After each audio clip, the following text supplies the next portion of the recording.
방법이 어떻게 되냐 이 말이에요. 네. 혼자 둘을 어떻게 상대를 하지?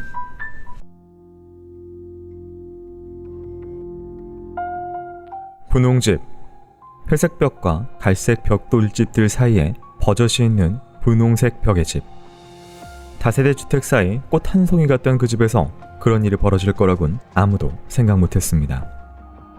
2016년 7월 3일 오후, 쉴 새 없이 장맛비가 쏟아지던 그날, 집주인은 세입자인 66세 남성 김씨가 살고 있던 1층 집으로 향했습니다. 방 하나에 부엌이 딸려있는 분홍색의 집. 비가 세차게 내리는데도 창문이 열려있어 걱정이 됐던 것입니다. 창문이 열려있길래 비가 내리치면 어쩌나 싶어가지고 창문 닫아주러 갔는데 생전 처음 맡은 이상한 냄새가 나더라고요. 창문으로 가까이 다가가자 집 안에서 원인 모를 냄새가 나 깜짝 놀랐다는 집주인. 열린 창문 틈으로 슬쩍 방 안을 보니 침대 위에 세입자 김씨가, 침대 밑에는 모르는 남성이 쓰러져 있었습니다. 놀란 집주인이 김씨를 불렀지만 아무리 불러도 미동도 하지 않는 두 사람. 이미 사망한 것으로 보였습니다. 곧 분홍집 주변에 노란색 폴리스 라인이 쳐졌고 경찰이 사망자들의 신원을 파악했습니다.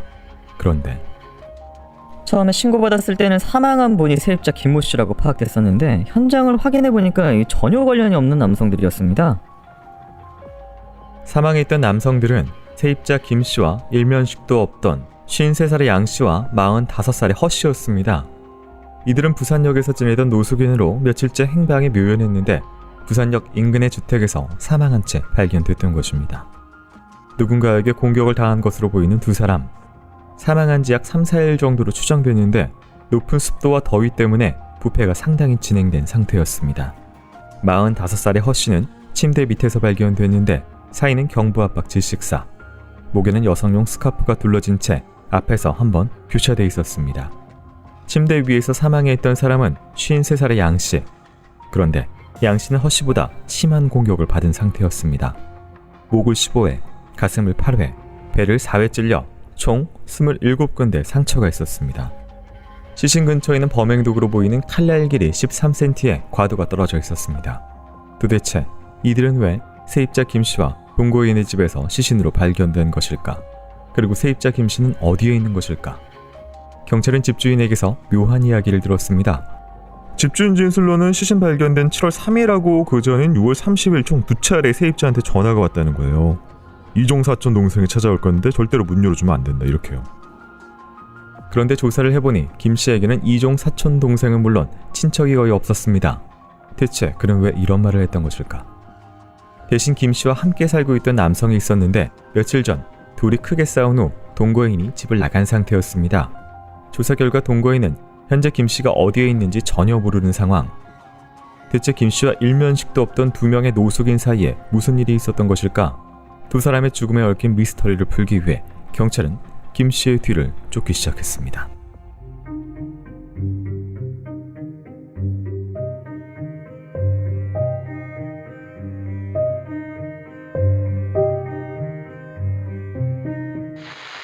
자, 오늘 준비한 사건은 2016년 7월에 부산광역시에서 발생한 살인사건입니다.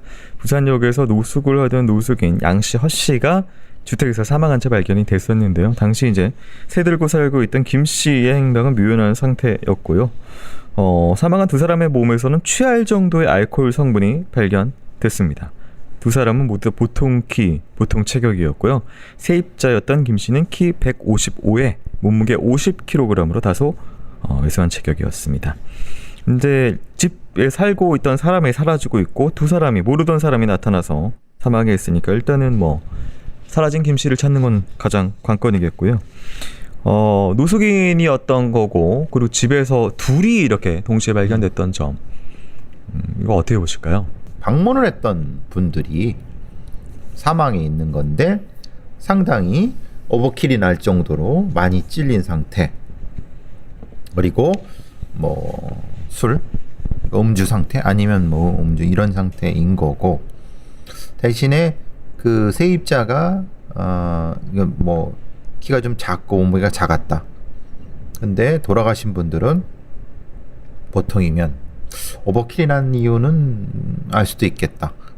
근데 이게 보통 이제 50kg이고 155기 때문에 남자치고는 조금 작죠. 예. 이게 제압 둘이기 때문에 이 제압을 두 명을 이제 어떤 제압을 할 수 있을까 이런 공격을 하면서 근데 지금 네. 술 냄새가 많이 났다고 하고 네. 노숙인들은 뭐 술을 한번 먹으면 거의 뭐 취할 정도로 먹으니까 그건 제압하기 어려웠진 않을 것 같아요. 많이 취해 있었다면 많이 취한 상태에서 그냥 네. 공격했다고 하면은 쓰러진 상태를 그냥 술을 취한 상태에서 공격했다.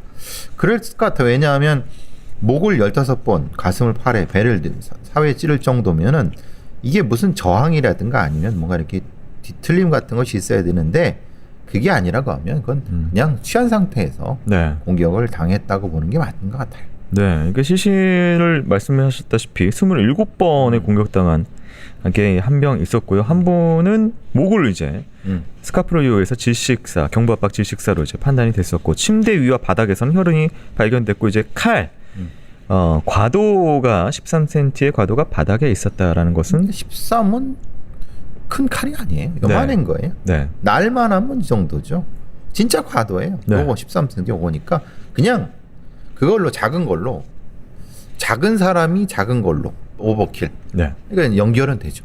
예. 그러니까 예를 들면은 애초에 누군가를 죽일 목적으로 범행 도구도 준비되어 있고 뭐 유인을 해서 했다라고 하면은 뭐 범행 도구 칼도 조금 더 큰 거라든지 네. 뭔가 노끈이라든지 뭐 이런 것들이 있었을 법도 한데 그런 거는 또 네. 아니에요. 그러니까 계획 살인은 아닌 것 같아요. 네. 계획 살인을 하려고 하면 뭐 한 명씩 들여 수도 있겠죠. 그러니까 두 명이 왔다는 거는 물론 시체가 있는지는 확인해 봐야 됩니다. 네. 그러면은 물론 근데 시체가 위아래에 있었기 때문에 동시에 있었다고 보는 게 맞는 거고. 근데 여성용 스카프로 이제 이 경부 압박이라고 하는 건 술이 취한 상태에서 네.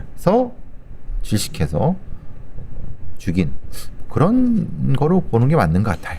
근데 이게 이상한 점이 둘의 방법이 다르다는 거예요. 살인한 방법이. 이건 어떻게 봐야 될까요? 45살의 허 씨는 목이 졸렸고, 네. 그죠? 그 다음에 침대 위에 53살의 양 씨는 그게 아니라 그냥 칼에 찔린 거예요. 그러면 우리가 생각하는 칼에 찔려 오버킬 나는 게 더 감정적으로 그럴 수 있죠. 네. 그리고 스카프로 뭐 질식사 같은 경우는 그렇게 감정적인 것도 있지만은 근데 빨리 죽이는 부분에서는 사실은 효과적일 수 있죠. 네. 예. 그러니까 이 대상에 따라서 다른 방법이 선택된 그렇죠. 이유는 이유는 아마 대상성이겠죠. 네. 감정이 높고 네. 그러면 지금 양 씨, 그러니까 침대 위에 양 씨가 네. 상당히 감정적으로 주 공격자 대상이 아니었겠느냐 이런 생각이 드는 거죠. 이 김 씨 같은 경우에는 6월 30일, 7월 3일 각각 한 차례에 걸쳐서 집주인에게 이종 사촌 동생이 올 건데 문을 절대 열어주지 말라는 내용으로 전화를 했습니다. 근데 그런 존재는 없었고요. 대신 이제 같이 살던 동거인 남성이 있었는데 이제 다툰 후에 집을 나갔다라고 이렇게 얘기를 했는데 어쨌든 열어보지 말라라는 것은 시신을 발견을 하는 걸 좀 막기 위해서 이렇게 봐야 될까요? 근데 창문은 열려 있었잖아요. 네. 그럼 무슨 차이가 있죠? 왜 그러면 이런 문을 그러니까. 열어주지 말라는 얘기를 할까? 그러니까 자기가 생각하기에 문을 닫았다고 생각을 할 수 있죠. 창문까지 다 닫았다. 예, 예. 네. 지금 보시는 것처럼 네. 이 분홍집에 보면 문이 중앙에 현관이 있고 네. 오른쪽에 그러니까 창문이 있습니다. 정면으로 보는 오른쪽에 네. 있습니다. 지금 문제는 이 창문이 사실 방충망이라든가 이런 거 보면은 열렸는지 닫혔는지 모를 수가 있는 것 같다는 느낌이 들어요. 네. 그러니까 자기 딴에는 닫혔다고 생각을 했을 수 있을 것 같아요. 네. 그리고 현관문은 닫고 네. 그러니까 만약에 오면은 열어주지 말라. 열어주지 말라는 저거잖아요. 열쇠를 달라고 할 거란 말이에요. 네. 열쇠 주지 말라 이 얘기겠죠. 알겠습니다. 경찰은 김 씨의 행방을 쫓는 한편 그가 주로 일했던 곳을 탐문하면서 김 씨에 대해서 조사를 합니다. 참고로 이제 지금부터 말씀드릴 내용이 김 씨의 굉장히 사적인 부분이 많이 들어있는데 이거는 또 범행 동기 관련된 거기 때문에 미리 좀 말씀을 드립니다.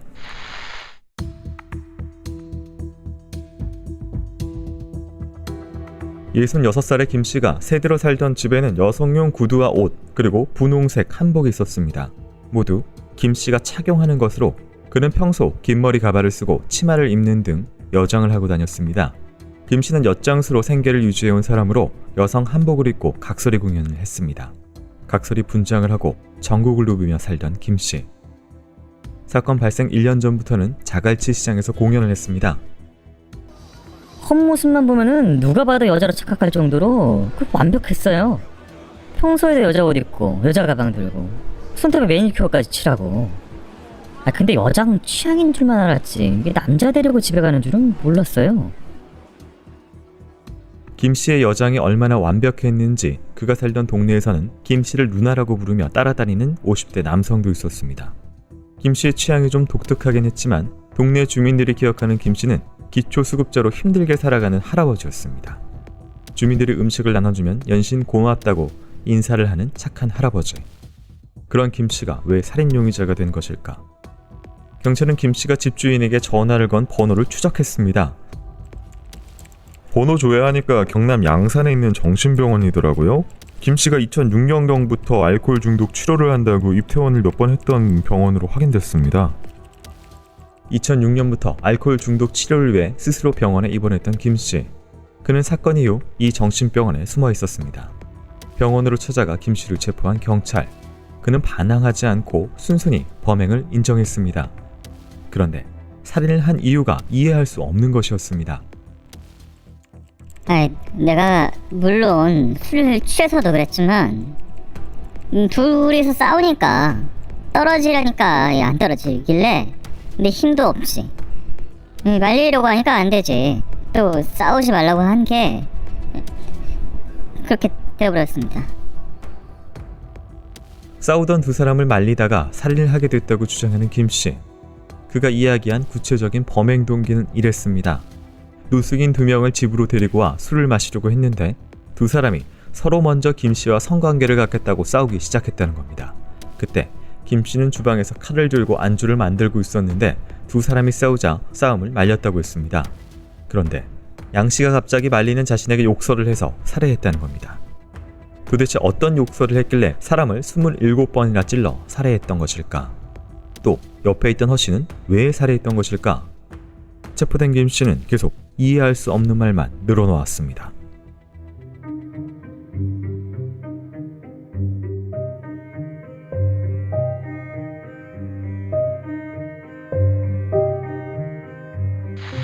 네, 일단은 당시에 노숙인 2명이 왜 집에 있었는지를 설명해 줄 수 있는 걸로 본인이 이제 여장을 하고 다녔다라는 부분하고 본인이 얘기했던 그 주장하던 바입니다. 이거는 본인하고 성관계를 하려고 다퉜다라는 부분 때문에 어떤 성적인 그런 부분과 어떤 자리를 만들었지 않았을까 하는 추정은 됩니다만 어떻게 보실까요? 근데 이분은 실제로는 아마도 여성적 정체성이 있는 것 같아요. 네.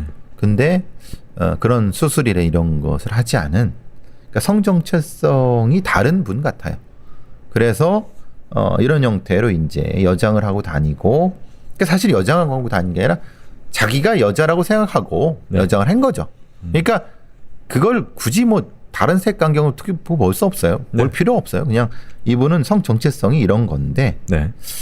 근데 그러니까 이제 뭐 이제 다른 그 소위 말하는 남자친구를 사귀고 네. 뭐 이런 것 같아요. 남자친구랑 동거하던 동거를 남성이 하고 네.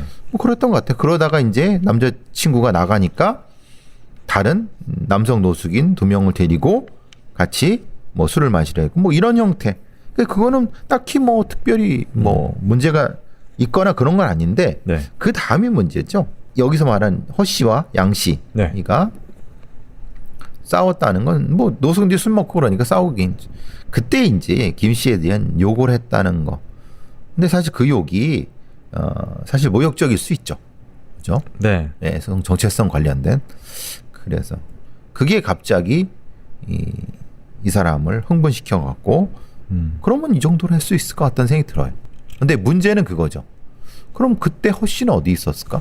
양 씨는 그러면 양 씨를 먼저 네. 이 침대 위에 있는 걸 죽였다고 하면은 허 씨는 옆에 있었을 텐데. 네. 그럼 이게 상황 설정이 좀 이상합니다. 예를 그렇죠. 들어서 예. 욕설을 하는 사람을 공격을 해서 예, 뭐 예. 오버킬을 할 수는 예, 있어요. 근데 옆에 말리거나 혹은 있어야 될 허 씨는 목에 또 이게 스카프가 조여서 죽었는데 그러니까요. 말씀드렸다시피 155에 50kg인 사람이 이거 이렇게 지금 멀쩡하게 그렇게 정신 있는 사람을 그러니까요. 할 수가 있는 상황이냐. 상당히 흥분을 해갖고 죽인 건 맞는데 방법이 어떻게 됐냐 이 말이. 네. 혼자 둘을 어떻게 상대를 하지?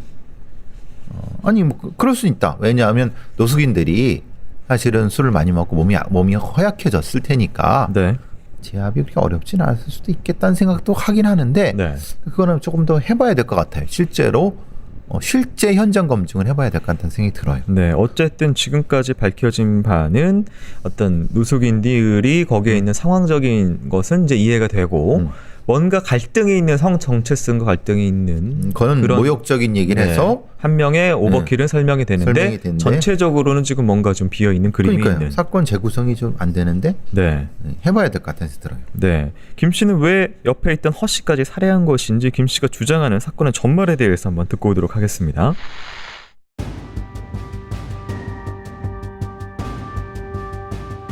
김 씨는 사건이 있던 그날에 대해서 허전한 마음이 들었던 날이라고 말했습니다.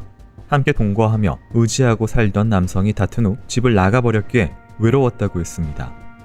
6월 27일 김 씨는 성관계를 하고 싶은 생각도 들었기 때문에 부산역으로 향했다고 했습니다. 술에 취할 때면 밤을 함께 보낼 남자를 찾았다는 김 씨. 그는 소주와 치킨을 사들고 부산역으로 향했습니다. 노숙자들 사이에서는 유명했어요. 여장을 하고 찾아와서 술주정도 부리고 같이 하룻밤도 보내자고 하고 그래서 욕하는 사람도 있었다고 하더라고요. 김 씨는 주로 밤 시간에 부산역을 찾았습니다. 이때쯤이면 얼큰하게 취한 노숙인들이 맨정신일 때보다 그를 친근하게 받아들였기 때문입니다. 부산역 광장에 도착해 주변을 두리번거리던 김 씨는 벤치에 앉아 안주 없이 소주를 마시고 있는 양 씨와 허 씨를 발견했습니다. 김 씨는 가지고 온 소주와 치킨을 내밀며 자연스럽게 이들과 합류했습니다. 셋이서 소주 4병 정도 마시면서 그냥 이런 얘기 저런 얘기 사는 얘기 했어요. 근데 얘기하다 보니까 양씨가 노숙자 치고 말쑥하게 차려입은 게 마음에 가더라고요. 양 씨에게 호감을 가진 김 씨는 안주를 만들어 줄 테니 집으로 가서 한 잔 더 하자, 그리고 좋은 것도 하자며 양 씨를 유혹했습니다.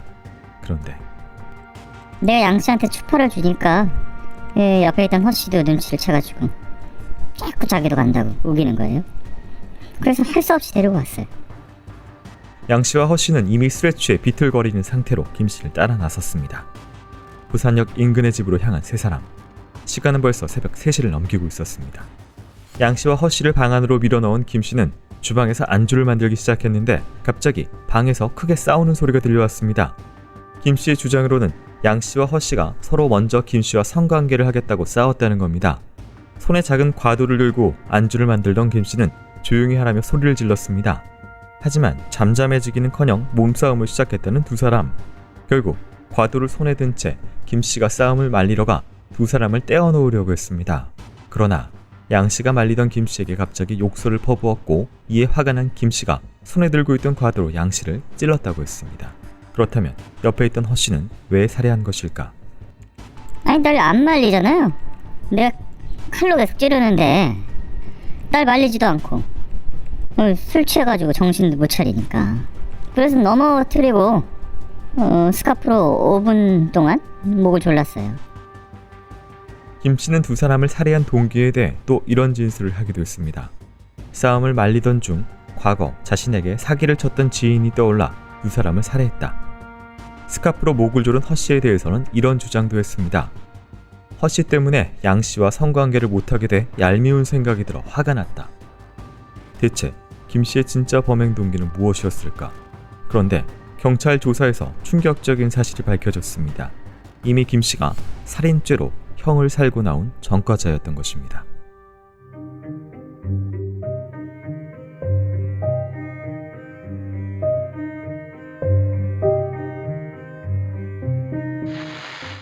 네, 이제 당일에 뭔가 헛헛한 마음 때문에 갔었다라는 본인의 이유 진술이 있었고요. 실제로 노숙인들 사이에서 어떤 증언들, 원래 오던 할아버지였다라는 이야기들도 있었습니다. 그러니까 이제 어떤 특정한 누군가를 애초에 죽이기 위해서 선정해서 간 것이 아니라 어떤 동선상은 일반적인 어떤 패턴이었던 것 같아요. 늘 거기에 가서 네, 노숙인들과 뭐 술도 마시고 네. 뭐 그랬고 사실은 뭐 자기 집에 있으면 뭐 동거인 있었으면 동거인과 여러 가지 얘기도 하고 그럴 텐데 하필 그때 나가게 되고 그래서 부산역 쪽에는 찾은 거는 특별한 이유보다는 네. 보통의 루틴 안에 들어가는 것 같아요. 네. 그리고 양 씨와 허 씨가 특별하게 어떤 대상의 특정성을 지닌 것도 아니다. 아닌데 네. 다만 그날 양시호 씨는 어떻게 보면 재수가 없었던 거죠. 그리고 이제 본인이 이제 여러 가지 사건 행동 구성을 얘기를 하고 범행 동기도 얘기하는데 이게 또 동기가 바뀌기도 하고 모호하기도 합니다. 뭐 자기도 이거를 헷갈리는 수도 있는 것 같다는 생각이 들어요. 왜냐하면 사실 막 찌르다 보면은 이 일종의 디퍼스널리전이 되는 거죠. 네.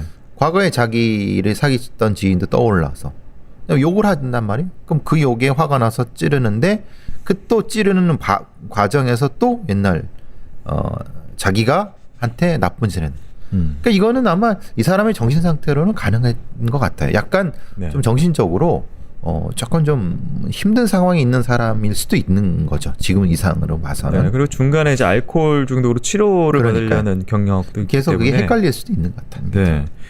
참고로 김 씨는 살인을 한 이후에 바로 이제 지갑만 챙겨서 원래 나와서 택시를 타고 부산역으로 향했는데 본인의 말에 따르면 양산에 있는 정신병원으로 가기 위해서였다고 하고요. 문제는 이제 택시에서 내리면서 지갑을 두고 내립니다. 결국 이제 택시기사가 인근 지구대에 이 지갑 맡겼고요.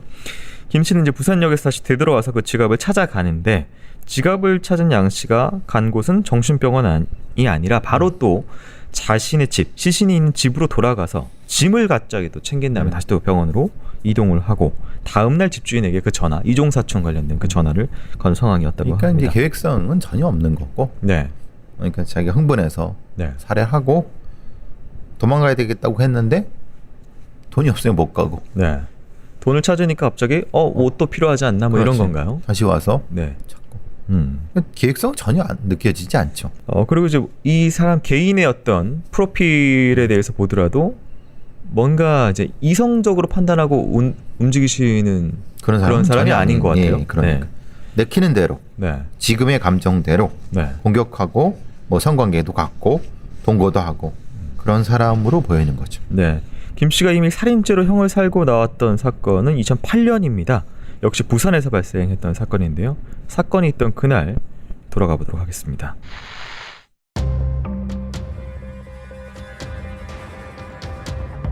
(2008년도) 김 씨는 부산 자갈치 시장에 있었습니다. 일찍 14살 때 부모를 여의고 5 형제와 뿔뿔이 흩어졌다는 김 씨. 그는 동네 엿장수를 따라다니며 각설의 생활을 하다가 15살 때 유랑 서커스단에 들어갔습니다. 체구가자가 여자 옷을 입고 줄타기를 했던 김 씨는 이때부터 성 정체성에 혼란을 느꼈다고 했습니다. 그런데 17살 무렵 줄타기 연습을 하다가 낙상 사고를 당해 허리를 다쳤고 성기능 장애마저 생겼습니다. 이때부터 오직 남성들하고만 성관계를 했다는 김 씨. 그는 22살에 서커스단을 나오면서 각설이로 전국을 떠돌아다녔습니다. 그러다가 자갈치 시장에 정착한 김 씨는 2008년 당시 여장을 하고 고무줄과 수세미 등을 팔았습니다. 시장에서 여장한 김 씨를 유난히 괴롭히던 사람이 있었어요. 아무 이유 없이 때리거나 밀치고 괴롭히던 가해자가 이제 피해자가 된 거죠. 김 씨를 괴롭히던 사람은 45살의 남성 서 씨였습니다. 김 씨가 주장하는 피해 사실입니다. 2005년 10월경에 시장에서 진짜 뭐 아무 이유 없이 작대기로 머리를 맞아서 이 깨져가지고 피가 났습니다. 2006년 겨울에는 진짜 아무 이유 없이 뺨을 맞았고 2007년 가을에는 부산 서구 공중 화장실 앞에서 또 뺨 맞고 저를 확 밀쳐가지고 배 모서리에 부딪혀서 눈이 찢어지고 바다에 빠졌습니다. 서 씨에게 여러 번 맞아 상처가 났다고 주장하는 김 씨. 심지어 서 씨가 때때로 김 씨를 희롱하며 성교를 강요하거나 추행했다고 했습니다. 그러던 중 2008년 6월 21일 새벽 1시경 당시 자갈치 시장 인근 다세대 주택 1층에 살고 있던 김 씨는 잠시 바람을 쐬기 위해 산책을 나왔다가 시장 근처로 걸어가게 됐습니다. 그런데 우연히 자신을 괴롭히던 서 씨를 만났다는 김 씨. 그는 서 씨에게 술을 마시자며 집으로 데리고 가 함께 소주를 마셨습니다. 술을 마시고 있는데 서 씨가 돈을 준다고 같이 가자고 하는 거예요. 그래서 돈을 받기로 하고 성관계를 했습니다. 성관계가 끝난 후 만취했던 서 씨는 잠이 들었습니다. 그런데 잠든 서 씨를 보고 있던 김 씨는 지금까지 당했던 것들이 생각나 갑자기 분노가 끌어올랐다고 했습니다. 그 순간 서 씨를 살해하기로 마음먹었다는 김 씨. 그는 옷걸이에 걸려있던 털목도리를 가지고 와 서 씨의 목에 한 바퀴 감았습니다. 그 다음 왼손으로 잡고 있던 목도리 한쪽을 오른발로 밟고 오른손으로 나머지 한쪽을 힘껏 잡아당겨 서 씨를 살해했습니다. 서 씨가 죽자 경찰에 신고한 김 씨. 처음 그는 서 씨가 왜 죽었는지 모르겠다고 발뺌하다가 결국 자신이 살해했다고 자백했습니다. 이 살인죄로 징역 7년을 선고받은 김 씨. 2015년 6월 20일 만기 출소 후 약 1년 만에 분홍집에서 두 남성을 다시 살해했던 것입니다.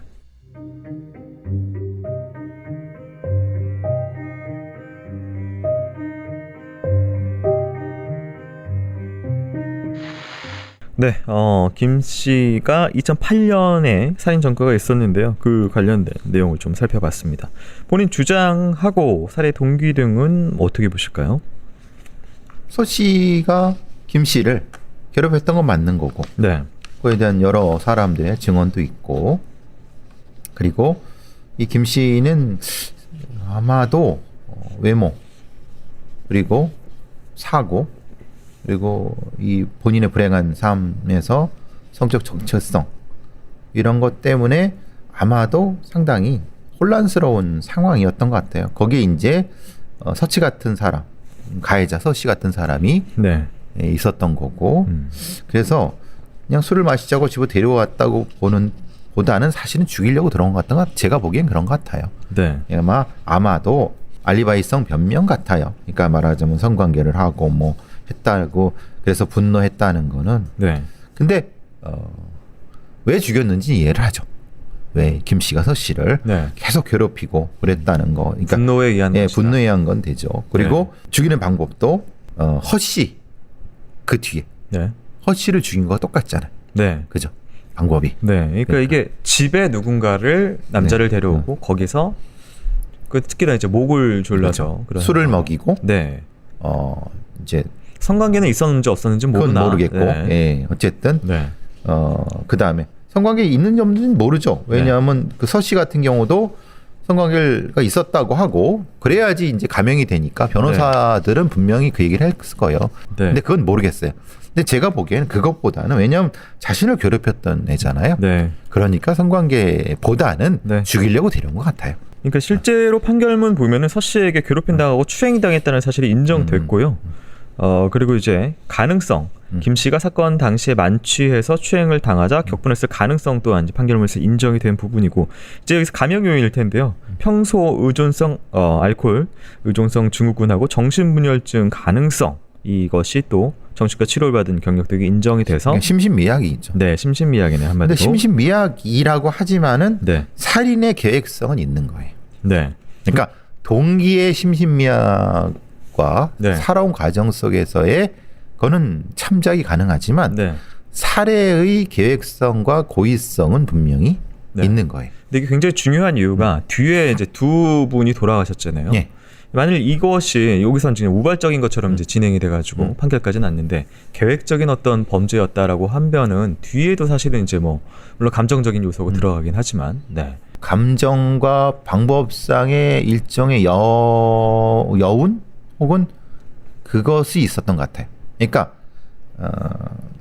감정적인 폭발을 해결할 수 있는 수단으로서 7년 전의 것이 생각나서 고대를 한 것 같아요. 그러니까 재현된 느낌이에요. 예, 그렇죠. 예. 그러니까 이걸 심신미약의 개념으로 봐야 되는지 아니면은 이거를 어느 범죄에 넣을 것인가. 분명히 이 앞에서는 심신미약 관련된 부분과 알코올 의존성 부분이 있어. 근데 사회성에 들어가면 분명히 똑같이 괴롭힘을 받을 거고 고통을 받을 텐데, 그때는 뒤쪽에 나오는 행동의 여운이 남을 텐데, 그 행동의 여운에 따라서 타인에 대한 공격성이 나타날 텐데, 네. 그걸 어떻게 할 것인가에 대한 거는 우리 행위에서는 없는 거예요. 이 김 씨 같은 경우에는 살인죄 복역 후에 1년 뒤에 이 허 씨, 양 씨 두 남성 살해한 것인데요. 이 사건 판결문 보면은 김 씨가 성인 재범 위험성 평가 도구 평가 결과 재범 위험성이 총점 19점으로 높은 수준으로 평가됐고요. PCLR이죠. 정신병실자 선별도구 평가 결과 재범 위헌성이 총점 21점으로 중간 수준으로 평가가 되어 있다고 되어 있습니다. 또 다른 과거로는 82년입니다. 1982년 부산에 있었던 유명한 곳이죠. 형제복지원에 알코올 중독자라는 이유로 끌려가서 5년 동안 이 복지원에서 생활을 했다고 하고요. 이후 대구의 친척집에 잠깐 거주하다가 다시 부산으로 와서 이제 역장수하거나 노점상 이렇게 하면서 생활했고, 알려진 바로는 김 씨가 술에 취하면 시장 남성 상인들을 상대로 추파를 던져서 김 씨에 대한 인식은 그리 좋지 않은 그런 상황이라고 합니다. 네, 이게 뭐 위험성도 굉장히 사실 높은 쪽에 들어가는 것 같기도 하고요. 그러니까 이게 네. 참 뭐야. 사실 제가 저한테 평가를 하라고 하면 네, 이 사람한테 성인 재범수 위험성 평가를 쓰지는 않겠어요. 이 평가 도구는요. 왜냐하면 이 사람은 일단 알코올 의존성이 있고 네, 정신문제, 지금은 그렇게 쓰지 않지만은 정신적인 문제가 있는 사람이에요. 네. 그러면 그 기준에서 봐야지 보통 성인의 어떤 재범 위험성 평가 도구로 판단하는 건 말이 안 되죠. 그러니까 그 폭력성과 이 폭력성을 네, 같이 보기는 어려웠거든요. 네. 일단 그건 그렇고 PCR 테스트도 그렇게 봤을 때는 이거는 하면 안 돼요. 이런 사람들은. 네, 그러니까 근데 이제 사실 PCR 점수는 의미가 없는 거고 네. 걱정은 형제복지원에서 분명히 심각한 폭력을 당했을 수 있어요. 학대를 당했겠죠. 또 체구도 그렇고 당연히 그렇죠. 정체성도 예. 그렇고요. 그러니까 네.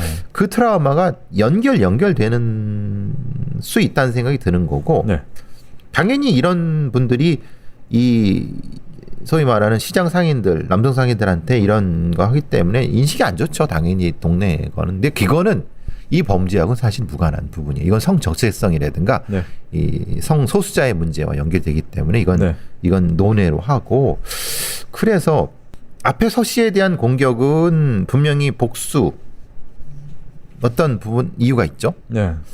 이유가 있다고 죽이란 얘기가 아니라 이유가 있기 때문에 공격을 한 건데 그때의 공격의 방법에 어떤 암시를 준 게 뭐가 있었을까? 그게 형제복지원에서의 학대 경험이 있을 수 있다는 생각이 드는 거죠. 네. 그렇죠? 지금 김 씨 같은 경우에는요, 2016년 저지른 2건 살인으로 무기징역을 최종 선고받고 교도소에 수감 중인 것으로 알려져 있습니다. 이제 66세 나이로 수감되었고요. 현재는 70대 초반입니다. 지금 이제 저희가 이제 이 집이 말 그대로 분홍집입니다. 여기 말 그대로 회색, 갈색 이렇게 좀 모노톤의 이제 다세대 빽빽한 집 사이에 분홍집 하나가 이렇게 있는데, 이분의 정체성과 마찬가지로 뭔가 좀 이렇게 상징적으로 저는 좀 보이긴 했었는데, 이게 좀 물론 살인범입니다. 살인범이라서 저희가 어떤 두둔을 하려는 건 아니지만 어떤 좀 저희 시스템 상에서 배제되어 있는 어떤 그런 것들처럼 또 보이기도 하고. 네. 성소수자이기도 하고 성소수자 이전에 형제복지원에서 학대가 분명히 있었고, 네. 그렇기 때문에 아마도 이 사람은 교도소가 더 편할 거예요. 교도소에는 괴롭히는 사람이 있죠. 있긴 네. 있지만은 적어도 교도관들이 관리를 해주잖아요. 네. 그러니까 아마 제가 보기에는 범죄에 대한 책임은 분명히 지지만은 이 교도소에서 안식을 취한다? 말이 좀 어폐가 있죠. 네. 근데 이런 경우는 그런 경우 같아요. 이제 어떤 삶을 살아오시건 그분이 그 사람이 주류건 비주류건 살인은 정당화될 수 없다라는 사실 다시 한번 말씀을 드리지만, 이제 또 다른 살인이 반복되면 안 되기 때문에 어떤 이런 학대의 경험과 비주류의 삶에서 중간, 그리고 정신적인 어떤 그런 문제도 계신 분들을 조기에 치료하는 것이 또 다른 살인을 방지할 수 있는 방법이기 때문에 이제 또 길게 이 사람의 삶을 좀 살펴봤다는 점을 다시 한번 좀 말씀을 드립니다. 자, 오늘 크라임은 여기서 마치도록 하겠습니다. 교수님 수고 많으셨습니다. 수고하셨습니다.